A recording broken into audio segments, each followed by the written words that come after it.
ತ್ರಿವರ್ಣ ನ್ಯೂಸ್ಗೆ ಸ್ವಾಗತ. ನಾನು BM ಹನೀಫ್. ಇದು ಹನಿ ಟ್ರ್ಯಾಕ್.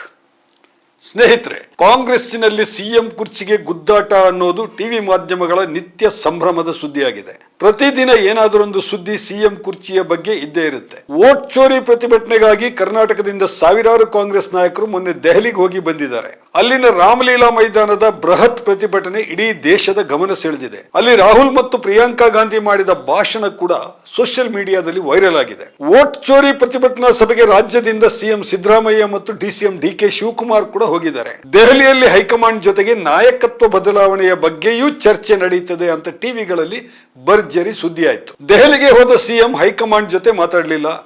AICC ಅಧ್ಯಕ್ಷ ಖರ್ಗೆ ಅವರು ನೀಡಿದಂತಹ ಭೋಜನಕೂಟಕ್ಕೂ ಹೋಗಲಿಲ್ಲ. DCM ಮಾತ್ರ ರಾಹುಲ್ ಮತ್ತು ಸೋನಿಯಾ ಗಾಂಧಿ ಜೊತೆಗೆ ಚರ್ಚಿಸಿದ್ದಾರೆ ಅಂತ ಈಗ ಟಿವಿ ಮಾಧ್ಯಮಗಳು ಹೇಳ್ತಾ ಇವೆ. ನಿಜಕ್ಕೂ ದೆಹಲಿನಲ್ಲಿ ಏನಾಯ್ತು? ಸಿಎಂ ಸಿದ್ದರಾಮಯ್ಯ ಹೈಕಮಾಂಡ್ ಜೊತೆ ಏಕೆ ಮಾತಾಡಲಿಲ್ಲ? ಖರ್ಗೆ ಭೋಜನಕೂಟಕ್ಕೆ ಏಕೆ ಹೋಗಲಿಲ್ಲ? ರಾಹುಲ್ ಮತ್ತು ಸೋನಿಯಾ ಮೇಡಮ್ ಜೊತೆ DKC ಏನು ಮಾತಾಡಿದ್ರು? KC ವೇಣುಗೋಪಾಲ್ ಮನೆಯಲ್ಲಿ DCM ಏನು ಚರ್ಚೆ ಮಾಡಿದ್ರು? KC ವೇಣುಗೋಪಾಲ್ ಮನೆಯಿಂದ ಹೊರ ಬಂದಾಗ DCM ಮುಖ ಸಪ್ಪೆ ಆಗಿದ್ದೇಕೆ? ಈ ಎಲ್ಲ ಪ್ರಶ್ನೆಗಳಿಗೂ ಉತ್ತರ ಹೇಳ್ತೀನಿ. ಅದಕ್ಕೂ ಮುನ್ನ ಒಂದು ಮಾತು, ನೀವಿನ್ನೂ ನಮ್ಮ ಚಾನೆಲ್ಗೆ ಸಬ್ಸ್ಕ್ರೈಬ್ ಆಗಿಲ್ಲ ಎಂದಾದಲ್ಲಿ ಈಗಲೇ ಸಬ್ಸ್ಕ್ರೈಬ್ ಆಗಿ ಈ ವಿಡಿಯೋವನ್ನು ಕೊನೆ ತನಕ ನೋಡಿ.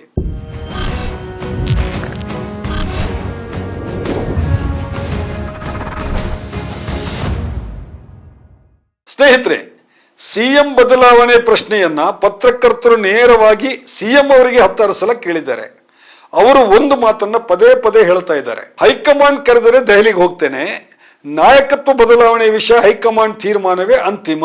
ಇದು ಸಿದ್ದರಾಮಯ್ಯ ಪದೇ ಪದೇ ಹೇಳ್ತಾ ಇರೋ ಡೈಲಾಗ್. ಮೊನ್ನೆ ಹೈಕಮಾಂಡ್ ದೆಹಲಿ ಕರೆದಿದೆ. ಸಿದ್ದರಾಮಯ್ಯ ಮತ್ತು DKC ಇಬ್ರು ಹೋಗಿದ್ದಾರೆ. ಕರೆದದ್ದು ಯಾಕೆ? ವೋಟ್ ಚೋರಿ ವಿರುದ್ಧ ಏರ್ಪಾಡು ಮಾಡಿರೋ ಬೃಹತ್ ರ್ಯಾಲಿಗೆ ಹೈಕಮಾಂಡ್ ಕರೆದಿದೆ. ಸಿದ್ದರಾಮಯ್ಯ ಹೋಗಿದ್ದಾರೆ, ಹೋದ ಕೆಲಸ ಮುಗಿಸಿ ವಾಪಸ್ ಬಂದಿದ್ದಾರೆ. ಭೋಜನಕೂಟಕ್ಕೆ ಏಕೆ ಹೋಗಲಿಲ್ಲ ಅನ್ನುವಂತಹ ಪ್ರಶ್ನೆಯನ್ನು ಯಾರು ಬೇಕಾದ್ರೂ ಕೇಳಬಹುದು. ಸಿದ್ದರಾಮಯ್ಯ ಅವರು ದೆಹಲಿಗೆ ಹೋಗಿ ತಲುಪಿದಾಗ ಭೋಜನಕೂಟ ಮುಗಿದಿತ್ತು. ಹಾಗಾಗಿ ಕರ್ನಾಟಕ ಭವನಕ್ಕೆ ಹೋಗಿ ಅವರು ಊಟ ಮಾಡಿದ್ದಾರೆ. ಅಲ್ಲಿಂದ ನೇರ ಪ್ರತಿಭಟನೆಯ ಮೈದಾನಕ್ಕೆ ಹೋಗಿದ್ದಾರೆ. ಪ್ರತಿಭಟನೆ ಮುಗಿಸಿ ನೇರ ವಿಮಾನ ನಿಲ್ದಾಣಕ್ಕೆ ವಾಪಸ್ ಬಂದಿದ್ದಾರೆ. ಮರುದಿನ ಬೆಳಗಾವಿ ಅಧಿವೇಶನದಲ್ಲಿ ಭಾಗವಹಿಸಿದ್ದಾರೆ. DK ಶಿವಕುಮಾರ್ ಅವರನ್ನು ಅದೇ ಸಮಾವೇಶಕ್ಕೆ ಹೈಕಮಾಂಡ್ ಕರೆದಿರೋದು. ಅವರಿಗೆ ಹೈಕಮಾಂಡ್ ಜೊತೆ ಮಾತಾಡೋ ಅಗತ್ಯ ಇತ್ತು. ಹಾಗಾಗಿ ಅವರು ಭೋಜನಕೂಟಕ್ಕೆ ಹೋಗಿದ್ದಾರೆ. ಅಲ್ಲೇ ರಾಹುಲ್ ಗಾಂಧಿ ಮತ್ತು ಸೋನಿಯಾ ಗಾಂಧಿ ಅವರನ್ನ DKC ಭೇಟಿಯಾಗಿದ್ದಾರೆ. ಪ್ರತ್ಯಕ್ಷದರ್ಶಿಗಳ ಪ್ರಕಾರ ಅದು ಕೇವಲ 2-3 ನಿಮಿಷದ ಭೇಟಿ. ಈ 2-3 ನಿಮಿಷದ ಭೇಟಿನಲ್ಲಿ ನಾಯಕತ್ವ ಬದಲಾವಣೆ ವಿಷಯ ಏನ್ ಮಾತಾಡೋದಕ್ಕೆ ಸಾಧ್ಯ? ನಮಸ್ಕಾರ, ಚೆನ್ನಾಗಿದ್ದೀರಾ? ವೋಟ್ ಚೋರಿ ಪ್ರತಿಭಟನೆಗೆ ಏನೆಲ್ಲ ಸಿದ್ಧತೆ ಮಾಡಿದ್ದೀರಿ? ವೋಟ್ ಚೋರಿ ವಿಷಯವನ್ನು ಗಂಭೀರವಾಗಿ ತಗೊಳ್ಳಿ. BJP ಸಂಚಿನ ಕುರಿತು ಜನರಿಗೆ ತಿಳಿ ಹೇಳಿ. ಹೀಗೆ ಒಂದಷ್ಟು ಉಭಯ ಕುಶಲೋಪರಿ ಮಾತಾಡಿರಬಹುದು. ಭೋಜನಕೂಟಕ್ಕೆ ಸುಮಾರು 500 ಜನ ಸೇರಿದ್ರು. ಅಲ್ಲಿ ಸಿಎಂ ಬದಲಾವಣೆಯ ಚರ್ಚೆ ಆಗೋ ಸಾಧ್ಯತೆ ಇದೆಯಾ? ವೋಟ್ ಚೋರಿ ಪ್ರತಿಭಟನೆ ವಿಷಯದಲ್ಲಿ ರಾಹುಲ್ ಗಾಂಧಿ ತುಂಬಾ ಗಂಭೀರವಾಗಿದ್ದಾರೆ.